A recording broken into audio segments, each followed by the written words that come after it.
কি মনে করেন আপনারা? বাবারা কি ভাবেন আপনারা? হারামের টাকা দিয়ে যে সন্তানকে আপনি বিদেশ পাঠাইলেন, হারামের টাকা দিয়ে যে সন্তানকে আপনি ঘর দুয়ার করে দিলেন, ওই বুঝি আমনের লেগা আমনের মৃত্যুর পরে দোয়া করবে? হ্যাঁ, ওই জুনায়েদ বাগদাদি ওই দোয়া করব। ও কি বুঝে দোয়ার? ও দোয়া করবে কি? ও কি দোয়া করবে? ও আপনার জন্য আল্লাহর কাছে কি চাইবে? কেন চাইবে? ও বুঝে কি? অতএব আমি আমার আয়াতের সংক্ষিপ্ত কথা আপনাদেরকে শোনাচ্ছি।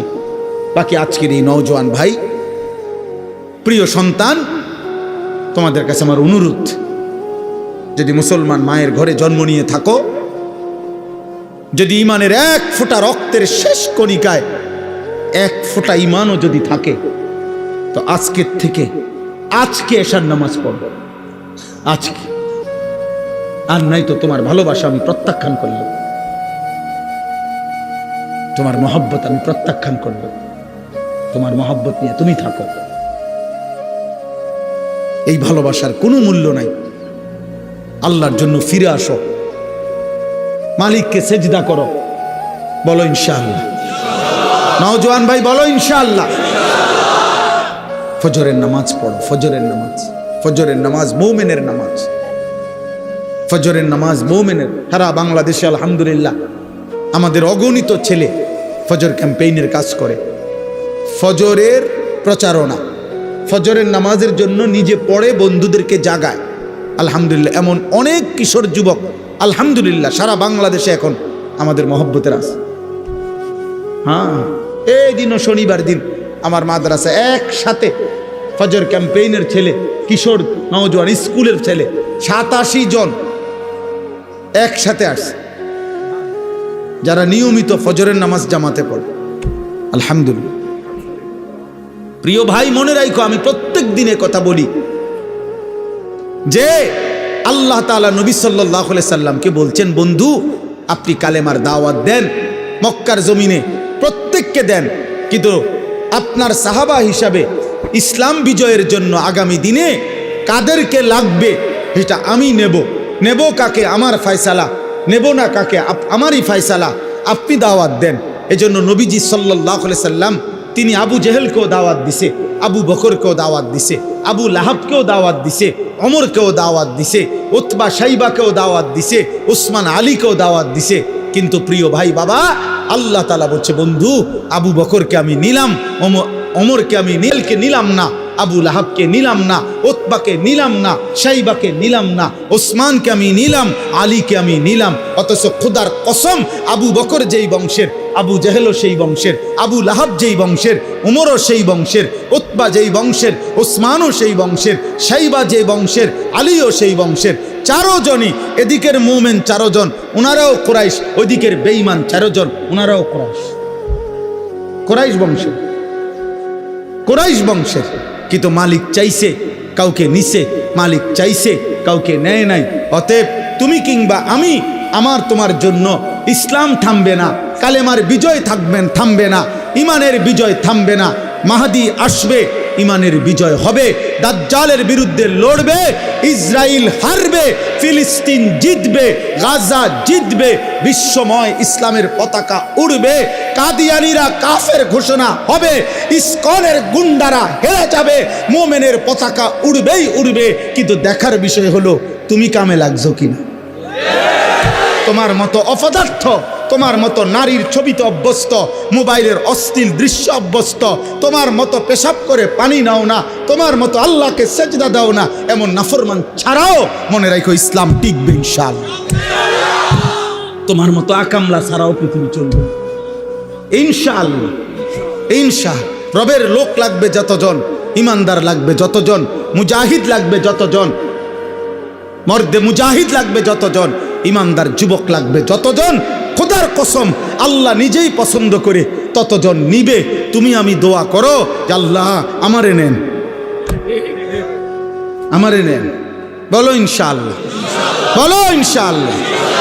30 বছরের নিচে যাদের বয়স তারা হাত উঠাও, 30-এর নিচে যাদের বয়স হাত উঠাও। বয়স্ক কই তাইলে? মাশাআল্লাহ, আল্লাহ কবুল করে। রাজি তো ইনশাআল্লাহ? না না, হাত নামাইছো কেন? হাত উঠাও, হাত উঠায় বলো ইনশাআল্লাহ ফজরের নামাজ পড়বো ইনশাআল্লাহ। বলো কোন নামাজ? কোন নামাজ? আরো জোরে, আরো জোরে, আবার বলো, জোরসে বলো, সবাই বলো, এক আওয়াজে পড়বো ইনশাআল্লাহ, ইনশাআল্লাহ, ইনশাআল্লাহ। আল্লাহ কবুল করো। হাত নামো, মহব্বত করে পড়ো, চেষ্টা করো। মোবাইলে অ্যালার্ম দাও, একটা অ্যালার্ম ঘড়ি কিনো, দুজন বন্ধু একসাথে হও যে দোস্ত তুই আগে উঠলে, তুই যদি সজাগ পাস আমার উঠাইবি, আমি পারলে তোরে উঠাবো। আমরা 2জন ফজর ক্যাম্পেইনের সদস্য, 2জন হও। তুমি একজন বন্ধুর লগে কথা কই দোস্ত চল আমরা 2জন খেয়াল করি। আমরা তো আলহামদুলিল্লাহ, আমি আমার বিবি তো আমি কখনো উঠি আগে, ও কখনো উঠে আগে। সে আমার উঠায়, আমি তাকে উঠাই দিই। আল্লাহ নবী সাল্লাল্লাহু আলাইহি সাল্লাম বলছে, যে স্বামী তার স্ত্রীকে ফজরের জন্য জাগিয়ে দেয়, না উঠলে পানির ছিটা দেয়, যে স্ত্রী তার স্বামীকে ফজরের নামাজের জন্য জাগিয়ে দেয়, না উঠলে পানির ছিটা দিয়ে দেয়, খোদার কসম আল্লাহ নবী বলছে আল্লাহ তাআলা ওই স্বামী স্ত্রীর উপরে তৎক্ষণাৎ রহমত নাজিল করে। রাহিমাল্লাহু রাজুলান আইকাযা ইমরাআতাহু, যে তার স্ত্রীকে জাগিয়ে দেয়। আল্লাহ নবী সাল্লাল্লাহু আলাইহি সাল্লাম বলছেন, ইজা আইকাযার রাজুলু আহলাহু ওয়া সাল্লা বিহিম জামিআন কুতিবা ফিজ যাকিরিন আল্লাহ কাসীরান ওয়াজ যাকিরাত। নবীজি বলেন, যে তার পরিবারের সদস্যদেরকে ফজরের নামাজের জন্য জাগিয়ে দেয়, অতঃপর সকলেই ফজরের নামাজ আদায় করে, খোদার কসম নবী বলছে আল্লাহ তাআলা সকলকে বেশি বেশি জিকিরকারী বান্দা এবং বান্দির অন্তর্ভুক্ত করে দেয়। ওই ফ্যামিলির প্রত্যেকের নাম আল্লাহ তাআলা জাকিরিনদের নামের মধ্যে উঠায় দেয়। আল্লাহ তৌফিক দান করেন, আল্লাহ কবুল করেন। পড়বো তো ইনশাআল্লাহ। বাকি বয়স্ক যারা আছেন 30-এর ঊর্ধ্বে, আপনারা শুধু বইয়া বারে, বাকিরা আপনারা একটু জিরান, ওরা নামাজ পড়ুক নাকি? কি বলেন? আল্লাহ আপনাদেরকেও তৌফিক দান করেন। আমি যে আয়াতটা পড়ছি এ আর অল্প একটু, এই আয়াতটা হলো সূরা লোকমান, কোরআনুল কারীমের 21 নম্বর পারা, 31 নম্বর সূরা, সূরা লোকমানের 6 নম্বর আয়াত, 6 নম্বর আয়াত। এই আর 10-15 মিনিট ইনশাআল্লাহ এই 6 নম্বর আয়াত আমি তেলাওয়াত করেছি। আমাদের প্রিয় নবী সাল্লাল্লাহু আলাইহি ওয়াসাল্লাম যখন মক্কায় কালেমার দাওয়াত দিচ্ছিলেন, তো মক্কার কুরাইশরা নানাভাবে নবীজির দাওয়াতের বিরোধিতা করত। শারীরিকভাবে, মানসিকভাবে, দৈহিকভাবে জুলুম করত, নির্যাতন করত, গালি দিত, সাহাবায়ে কেরামের উপরে অত্যাচার করত। আবার নবীজি যাকে বুঝাইতো হেরা আড়ালে গিয়া আবার তার কাছে তারে উল্টা বুঝাইতো। যত রকমের ষড়যন্ত্র, জুলুম, নির্যাতন, গালি গালাজ, মন্দ সন্দ যাই করছে, কিন্তু তারা দিন শেষে যখন একসাথে বসতো, বইয়া কইতো লোক তো কমে না, মুহাম্মদের লোক তো বাড়ে, কাম তো হয় না, কাজ তো হয় না। এই যে মাশাআল্লাহ, আমাদের একটা জিনিস মহব্বত, যে এতটুকু যে কলিজা জবান দিয়া তো বলছি যাও গা, কিন্তু কেউ তো গেলা না। মাশাআল্লাহ, আল্লাহ সবাইরে কবুল করে। তো তারা বলতো হায় হায়, যাই চেষ্টা করি আমরা, এত বড় বড় লিডার, কিন্তু মুহাম্মদের লোক তো বাড়ছে, লোক তো কমে না। তখন তারা নিজেরা গভীর চিন্তা করছে যে বিষয়টা কি, কোনখানে আমাদের সমস্যা। আমরা এতগুলো নেতৃস্থানীয় ব্যক্তি, মক্কার কুরাইশ সর্দার বলি, এভাবে বুঝাই, কাম হয় না। তো মুহাম্মদের কোন সে কথা, যে কথার কারণে লোকগুলো তার দিকে চলে যাচ্ছে। তখন তারা ব্যাপকভাবে চিন্তা করে বাইর করছে যে মুহাম্মদ সাল্লাল্লাহু আলাইহি ওয়াসাল্লাম সে যে একটা কোরআন পড়ে, কোরআন তেলাওয়াত করে, এই কোরআন এটা পড়লে কিছুক্ষণ পাথরের মতো দিল যার, তার দিল নরম হয়ে যায়। ওই তখন বাপ ভুল্লা যায়, মা ভুল্লা যায়, ও তখন পিছনের পরিবার ভুলে যায়, সে তখন মুহাম্মদের কালেমা গ্রহণ করে। মুহাম্মদের কালেমা, সুবহানাল্লাহ। সে তারা বলল এইটাই হলো মেইন মন্ত্র, মুহাম্মদের মেইন জাদু, যে কোরআন যে তেলাওয়াত করে সে এইটার মোকাবেলা করতে আমরা তো অক্ষম, আমাগো কথা তার ওই কথার সামনে কুলাইতারে না। তারা এটা নিয়ে খুব চিন্তা যে মুহাম্মদ সাল্লাল্লাহু আলাইহি সাল্লাম তিনি যখন কোরআন পড়ে তো খুব মনোযোগ দিয়া লোকেরা শুনে তাকায়া থাকে তার দিকে। এইটার বিকল্প কি হইতে পারে তারা খুঁজে পাচ্ছিল না। এরই মধ্যে এইভাবে তো কথাবার্তা বলতেছে, বিরোধিতা করছে। তো মক্কার একজন কুরাইশ সর্দার নজর ইবনে হারেস, এই নজর ইবনে হারেস সেও ব্যবসায়ী ছিল। তো সে ব্যবসার জন্য পার্শ্ববর্তী দূরে ইরান, আজকে যেটাকে ইরান বলে, তখন পারস্য সাম্রাজ্য বলতো, এই ইরান গেছে ব্যবসায়। ওইখানে ব্যবসার জন্য যাওয়ার পরে এই মক্কার কুরাইশ এই কাফের সর্দার একটা জিনিস খেয়াল করছে। ওইখানে গিয়া সে দেখছে যে বিকাল হইলে, সন্ধ্যা হইলে ওইখানে অবসর টাইমে লোকজন গোল হইয়া এক জায়গায় বসে, আর ওই গোল জায়গার মাঝখানে একজন গায়িকা, নর্তকী, দাসী, যে বাদ্যের তালে তালে সুরে সুরে পুরাতন দিনের কিচ্ছা কাহিনী গল্প বলে, নাচে আর বাদ্যের তালে তালে গায়। এইটা আপনার করে।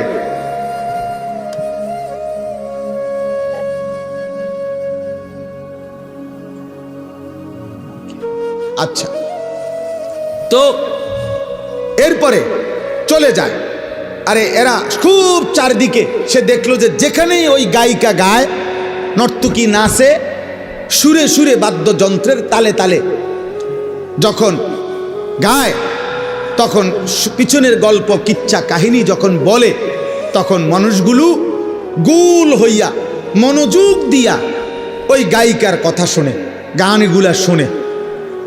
বুঝছেন কিনা আমার কথাটা? তো এটা খেয়াল করছে এই নজর ইবনে হারেস, এই কুরাইশ সর্দার, এ চিন্তা করছে এই নর্তকী যখন নাচে, গায়, গান গায়, পুরাতন কিচ্ছা কাহিনী বাদ্যযন্ত্রে তালে তালে বলে, সুর দিয়া দিয়া টাইনা টাইনা, তখন তো লোকেরা খুব মনোযোগ দিয়া তার গান শোনে। তো একে তো গান শোনে, দ্বিতীয়ত বাদ্যর তাল, তৃতীয়ত কিচ্ছা কাহিনী গল্প, আবার হইল নর্তকী, উপযুক্ত যুবতী মেয়ে, সে নাচতেছে গাইতেছে। তো সব মিলাইয়া গুনার একটা চমৎকার পরিবেশ কিনা। এই কারণে কিছু দুষ্ট মানুষ তো ওইগুলা খুব শুনে। এই নজর ইবনে হারেস তখন চিন্তা করছে এইটা একটা মুহাম্মদের কোরআনের বিকল্প হইতে পারে, নাউজুবিল্লাহ। সে তখন চড়া দামে, উচ্চ মূল্য দিয়া এই ইরান থেকে, পারস্য থেকে একজন গায়িকা, দাসী, নর্তকী, যে নাচতে পারে, গাইতে পারে, বাদ্যের তালে তালে সুরে সুরে ওই পিছনের কিচ্ছা কাহিনী বলে, এরকম একটা গায়িকা, দাসী কিনে আনছে মক্কায়। আইনা এবার মক্কার কুরাইশদেরকে বলছে যে তোমরা এবার লোকজন জমা হও, আমি এবার তোমগরে ম্যাজিক দেখাবো, মুহাম্মদের কোরআনের বিকল্প, নাউজুবিল্লাহ, আমি দেখাচ্ছি। তখন সে তার ওই দাসীকে আইনা তাদের সামনে হাজির করছে। দাসীর গান, বাদ্য, পুরাতন কিচ্ছা কাহিনী গল্প এগুলো শুনে তারা যখন খুব মনোযোগ দিছে, তো ধীরে ধীরে কিছু দুষ্ট প্রকৃতির যুবক, চরিত্রহীন, যারা নারী গান বাদ্যে আসক্ত, এমন কিছু লোক, যুবক, কিছু মানুষ আস্তে আস্তে তাদের এই মজমার মধ্যে ভিড়তে শুরু করছে। তখন এই নজর ইবনে হারেস বসে বসা মক্কার কুরাইশদের সাথে হাসি ঠাট্টা করত আর বলতো, মুহাম্মদ এখন টের পাইবা, দেখি তোমার কোরআন শোনে কয়জন, আর আমার গায়িকার, আমার নর্তকীর নাচ গান কিচ্ছা এগুলো শুনে কয়জন। এভাবে ঠাট্টা করত, উপহাস করত এই মহান আল্লাহ পাক রব্বুল আলামিন। প্রিয় ভাই, আমি সংক্ষেপে বললাম, আল্লাহ তাআলা ঠিক তখন এই বেঈমান মুশরিকের কোরআনের বিপরীতে গানের আয়োজন, বাদ্যের আয়োজন, গায়িকার আসর, নর্তকীর আসর, গানের আসর, এটার যে ব্যবস্থা করত কোরআনের বিপরীতে, আল্লাহর কথার বিপরীতে, এই কথার জবাবে, এই মুশরিকের এই আচরণের জবাবে আল্লাহ তাআলা সূরা লোকমানের এই 6 নম্বর আয়াত নাজিল করেছেন। বুঝলেন? এবার আয়াতের মধ্যে আল্লাহ কি বলছেন? অমিনান নাসি মান ইয়াশতারি লাহওয়াল হাদিস লিয়ুদিল্লা আন সাবিলিল্লাহ বিগাইরি ইলমিন। আল্লাহ তাআলা বলেন, হে নবী, কিছু মানুষ আছে এমন যারা বেঈমান, ফাসিক, পাপী, নাফরমান, মুশরিক, যে মানুষগুলো মাইয়াশতারি লাহওয়াল হাদিস, প্রতিনিয়ত সংগ্রহ করে, ক্রয় করে, মানে সংগ্রহ করে অসার, অবান্তর, অপ্রয়োজনীয় গান, বাদ্য, গুনাহ মিশ্রিত কিচ্ছা, কাহিনী, গল্প, কৌতুক, ঠাট্টা, হাসি, মজাক, এই জাতীয় কথাবার্তা যারা সংগ্রহ করে, গ্রহণ করে, ব্যবস্থা করে, ইন্তেজাম করে, পরিবেশন করে, লিয়ুদিল্লা আন সাবিলিল্লাহি বিগাইরি ইলমিন, অজ্ঞতা বশত, মূর্খতা বশত আমি আল্লাহর পথ থেকে আমার বান্দাদেরকে পথভ্রষ্ট করার জন্যে, ওয়াত্তাখিযাহা হুজুয়া, এবং আমার কোরআন, আমার দ্বীন, আমার শরীয়ত, আপনি বন্ধুর দাওয়াতকে যারা হাসি ঠাট্টা করে, তুচ্ছতাচ্ছিল্য করে, আল্লাহ বলেন এমন গানে আসক্ত, গানের পরিবেশ, বাদ্যের পরিবেশ, গায়িকার পরিবেশ, নর্তকীর পরিবেশ, নাচের পরিবেশ যে ব্যবস্থা করে, আমি আল্লাহ ওয়াদা দিলাম, উলাইকা লাহুম আযাবুম মুহিন, এমন নাফরমান পাপীদের জন্য আমি অত্যন্ত লজ্জাজনক, নিকৃষ্ট, আমি আল্লাহ অপমানকর আযাব তাদের জন্য নির্ধারণ করে রেখেছি।